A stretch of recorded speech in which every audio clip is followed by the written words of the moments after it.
SCP-1, awaiting declassification blocked. SCP-1 The following files have been classified top secret order of the Administrator General Notice 1 Alpha. In order to prevent knowledge of SCP-1 from being leaked, several no-false SCP-1 files have been created alongside the file files. All files concerning the nature of SCP-1, including the decoys, are protected by a memetic kill agent designed to immediately cause cardiac arrest in any non-authorized personnel attempting to access the file. Revealing the true natures of SCP-1 to the general public is cause for execution except as required under.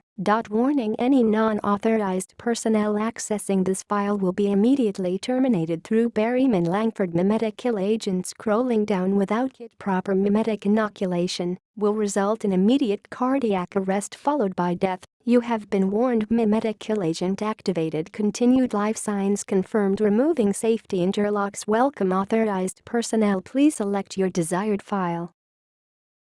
Codename: the Spiral Path Drive. Man's Proposal. Item Number: SCP-001. Object Class: Embla. Containment Procedures: SCP-001 is contained on the grounds of Site-0, in Upstate. Redacted. A fence has been constructed around the perimeter of SCP-001's observed effects. In addition to Site-0 security, no fewer than 5 armed guards are to be present at all times to prevent unauthorized entry. The adjoining physics laboratory will be manned at all hours, studying any anomalies. A small metal plaque bearing an inscription will be maintained in good condition. Any damage is to be immediately reported to maintenance.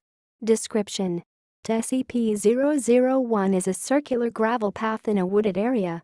When traveled in a counterclockwise direction, the trail is continuously uphill, even after reaching the original point. When traveled in a clockwise direction, the trail shows the same amount of uphill and downhill travel, as expected.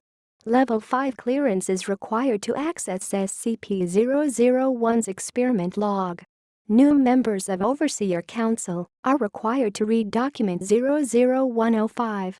Audio log for Document 00105. If you're reading this, then congratulations. One of us has died. Something killed one of us.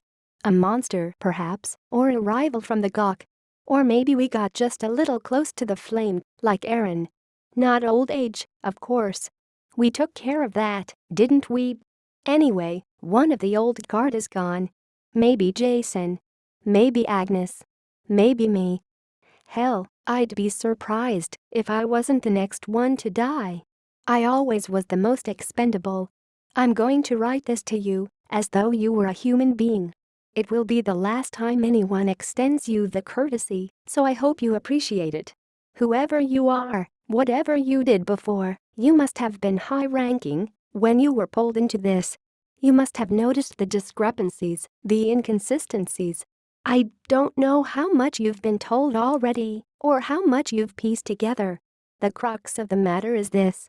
The retrievals and recoveries of SCP objects are staged or made up whole cloth. We have never discovered an SCP in the entire history of the Foundation.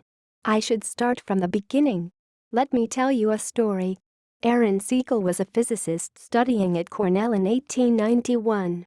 He was a truly gifted individual and had his life taken a different path. I believe that his name would be there with Edison, Einstein, and Hawking.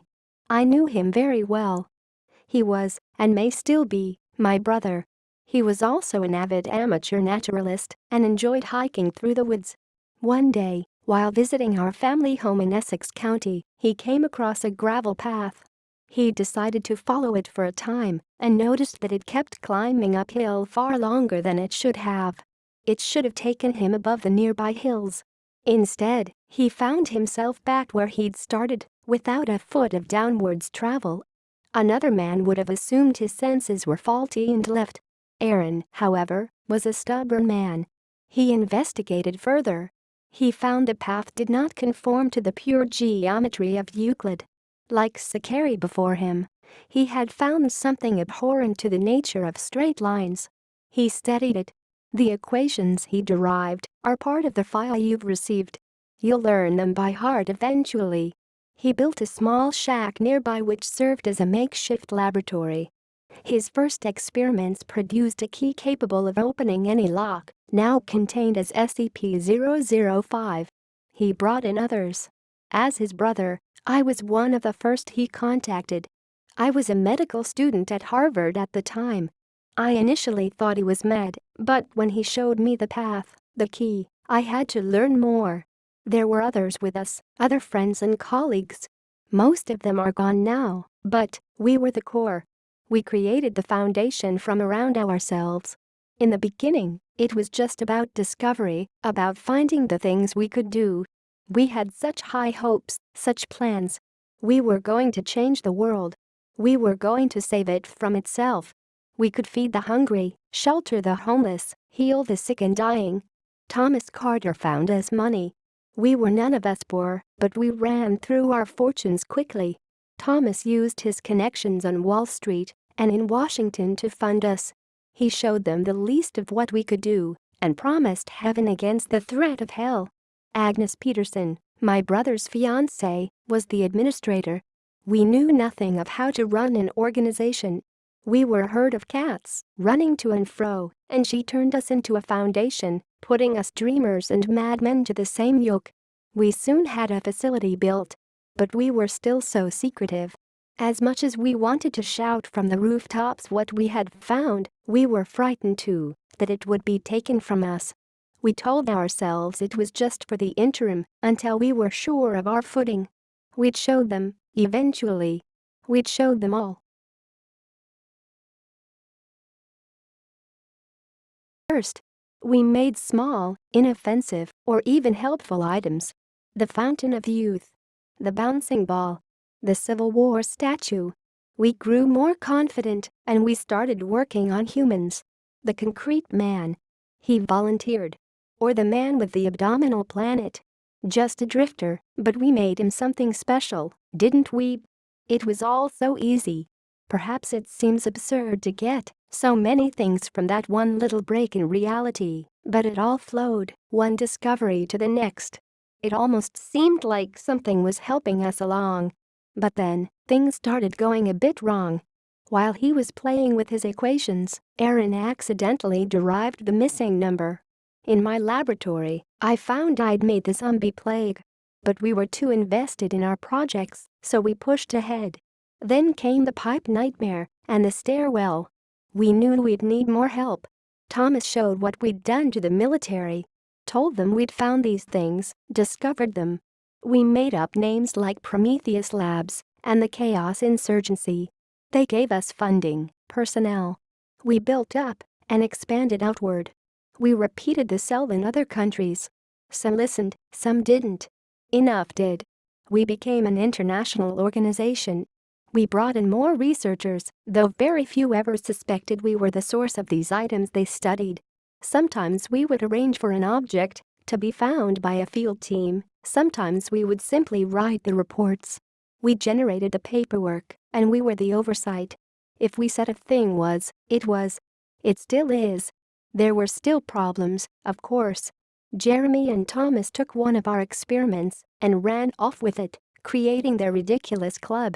One of our researchers grew mad and started worshipping machines, escaping with enough knowledge to be dangerous. We still deal with the fallout of these splinter groups. So we contain them. We handled them. We couldn't stop, surely you can see that. Rather than more cautious, we grew bolder. I cut a little boy up and turned him into the flesh that hates. There were reasons. There were always reasons. 231. We created her and her sisters. We took them from orphanages and arranged for what followed. And it was no accident. We knew what we were doing. There was a reason for it once, but I'll be damned if I can remember it now. None of us do, except maybe my brother, wherever, whatever he is now. We keep moving forward.